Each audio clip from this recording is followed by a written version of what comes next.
l'année dernière, le classement général, qui semble retrouver la grande forme en approchant de la fin de saison. La Zoutina qui n'avait pas très bien débuté cette saison 98-99. Belmondo est dans le stade d'arrivée, tout comme Bente Martinsen. Bente Martinsen qui a repris beaucoup de temps à l'italienne. Oui, Bente Martinsen en double poussée. Bente Martinsen qui va sans doute devant assez nettement Stefania Belmondo.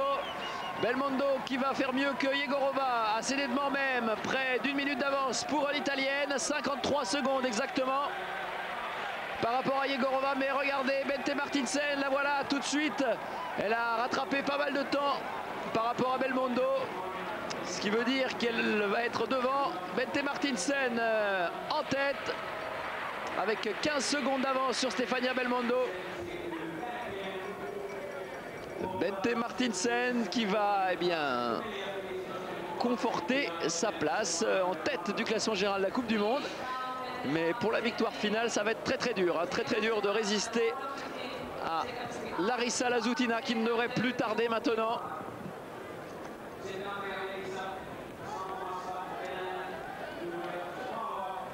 On le voit avec cette manche déchirée. Bente Martinsen pour l'instant en tête devant Stefania Belmondo, Lyubov Jegorova et sa compatriote Tina Bey.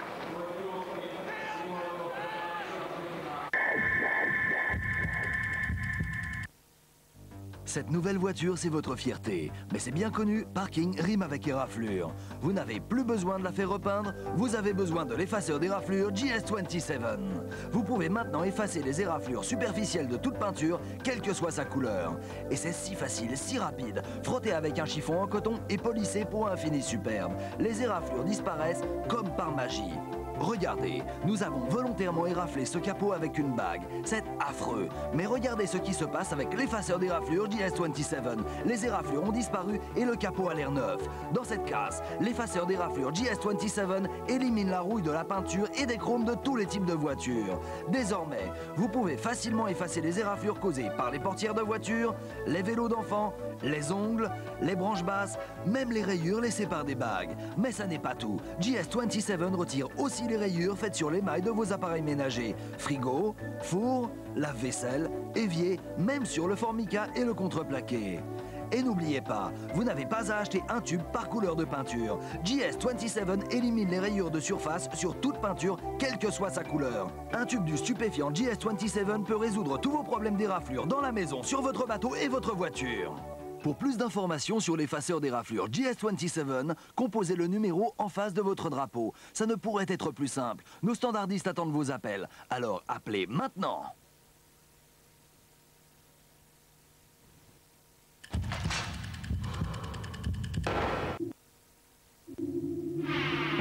Sur les pistes de la Coupe du Monde, alors que la fin de saison est proche, tout peut encore arriver. Une fin de saison où une petite erreur peut coûter très cher, où le moindre point dans la course au globe de cristal vaut de l'or. Kius, Mayer, Amott, faites vos jeux. La Coupe du Monde FIS de ski alpin, le Super G-Homme, demain sur Eurosport. La Coupe du Monde FIS de ski alpin, présentée par Audi et Café de Colombia. It's the World's Cup.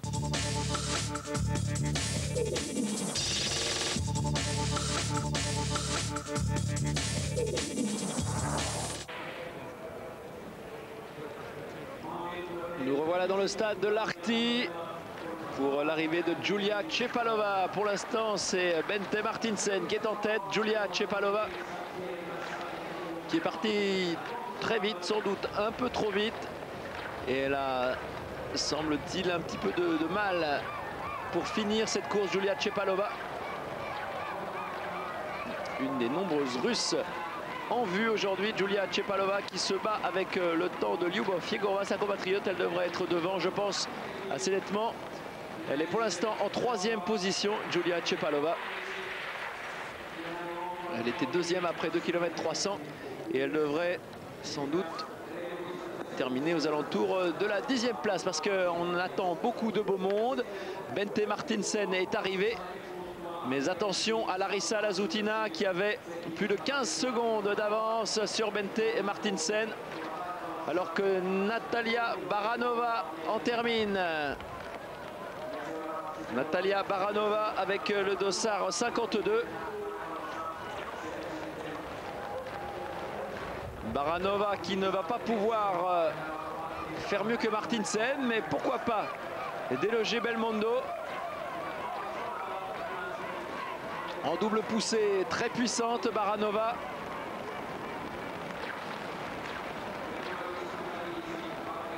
Et elle est battue pour la deuxième place, Natalia Baranova. Elle est pour l'instant en troisième position, juste derrière, juste devant Tchepalova. Deux Russes pour l'instant parmi les 4 premières, mais celle-là devrait logiquement être eh bien, encore mieux que parmi les 4 premières, alors que Katerina Neumanova en termine. Elle est en deuxième position. Katerina Neumanova, deuxième position. Belle remontée également pour la Tchèque, mais Lazutina, qui avait plus de 15 secondes d'avance au dernier pointage par rapport à Bente Martinsen, semble en mesure de remporter ce 10 km classique. Larissa Lazutina, qui est maintenant dans la ligne droite finale. Larissa Lazutina,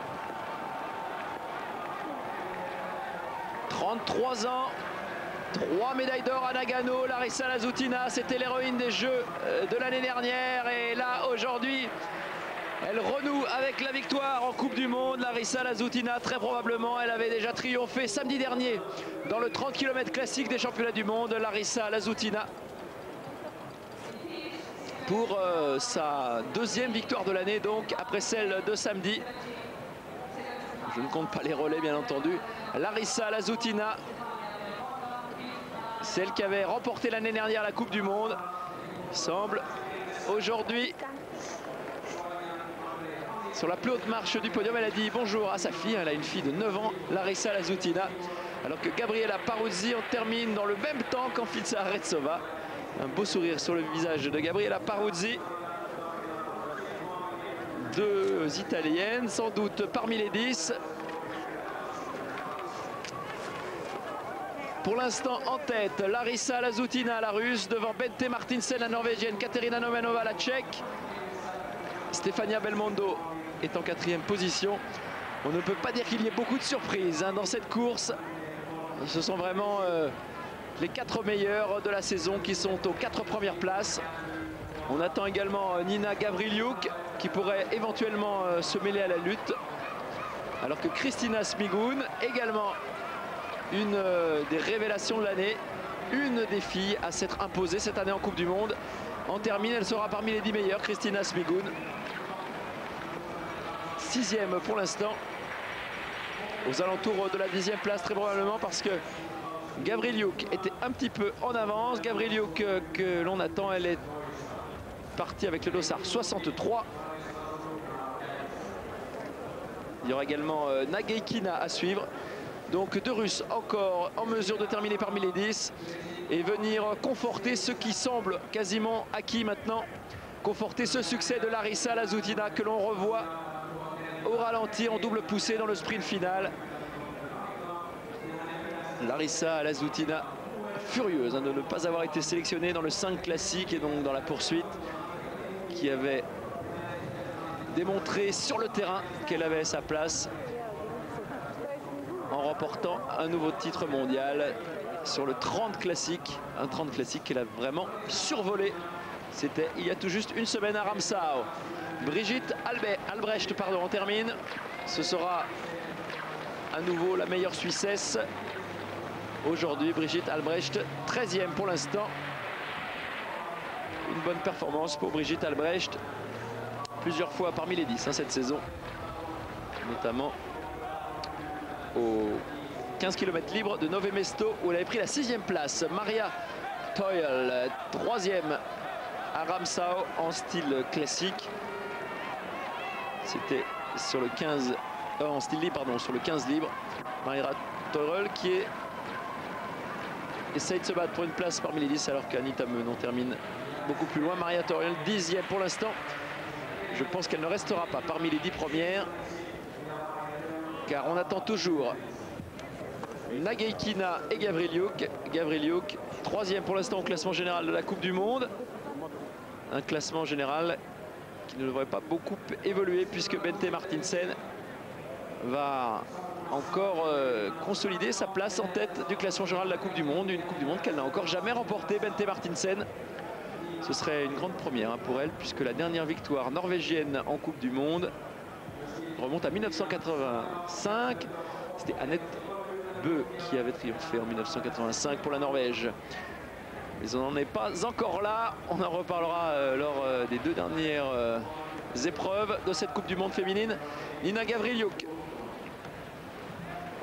n'est pas... Non, ne sera pas parmi les 2 premières. Sur le podium, ça me semble un peu juste parce qu'il y a encore toute la ligne droite. Non, elle ne pourra pas, je pense, déloger Katerina Neumanova de la 3e place. Nina Gavriliuk, voilà, qui arrive maintenant dans le dernier sprint. Tout en double poussée, tout en puissance. Nina Gavriliuk pour une 6e place, oui, semble-t-il, 6e après Baranova. Et à 42 secondes de Larissa Lazutina, Nina Gavriliuk qui eh bien, complète ce succès de Lazutina. Nageikina également parmi les 10, oui, Svetlana Nageikina va en terminer maintenant. Nageikina, 34 ans, une seule fois sur le podium. Cette année, c'était sur 10 classiques, également à Nové Mesto. Aujourd'hui, elle ne sera pas sur le podium, mais une place d'honneur à nouveau pour Nageikina. Elle en a eu de nombreuses, des places d'honneur. Svetlana Nageikina, pour l'instant donc, en 7e position. Derrière Baranova, Gavriliuk. Il y a pour l'instant 4 Russes parmi les 7 premières, dont Larissa Lazutina. Voilà, ça papote chez les Russes. Elles sont très nombreuses, hein, les Russes. Vous savez, vous vous en souvenez peut-être, il y a eu de gros problèmes de sélection lors des championnats du monde de Ramsau. Il y a eu quelques crépages de chignons, d'après ce que l'on a su. Car il fallait eh bien, être autoritaire pour pouvoir sélectionner les 4 autorisés à participer à chaque course. Larissa Lazutina a triomphé à Ramsau. Et elle triomphe aujourd'hui à nouveau sur ce 10 km classique. Larissa Lazutina, souriante, ça fait plaisir de voir ce beau sourire. 14e victoire en Coupe du Monde, en individuel bien sûr, pour Larissa Lazutina. Alors que Mila Yoho, la finlandaise, arrive bien sous les applaudissements. Mais une performance modeste tout de même pour Mila Yoho. Une 33e place, 33e place provisoire, puisqu'on attend encore quelques concurrentes, notamment Valentina Shevchenko, voilà, qui va faire reculer Mila Yoho d'un rang. Valentina Shevchenko, l'Ukrainienne, qui se bat pour une place parmi les 20 premières.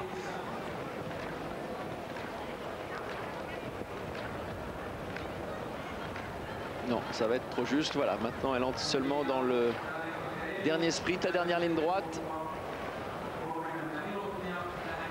Alors que Irina Taranenko-Terelia, elle, va terminer parmi les 10 meilleures. Elles ont la même tenue. Shevchenko, 23e donc pour l'instant. À ne pas confondre, là voilà, avec Irina Taranenko-Terelia. Elle aussi, elle avait surpris lors des championnats du monde de Ramsau en prenant la 3e place, médaille de bronze sur la poursuite, le 10 km, disputée, vous en souvenez, dans des conditions dantesques. Irina Terelia avait aimé. Elle ne sera pas parmi les 10 aujourd'hui, mais elle sera juste devant Lyubov Yegorova à la 12e place. Bonne performance hein, pour Irina Terelia, ex-Taranenko.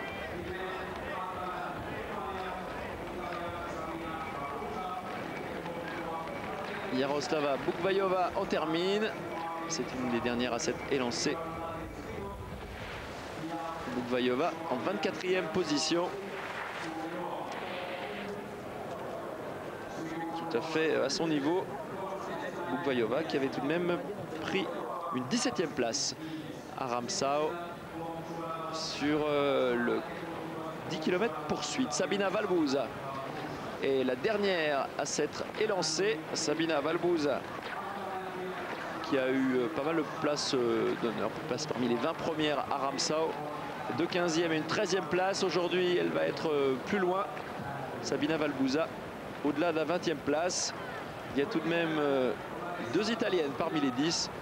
Belmondo, bien sûr, et Gabriela Paruzzi, pardon. Sabina Valbuza, elle, est beaucoup plus loin.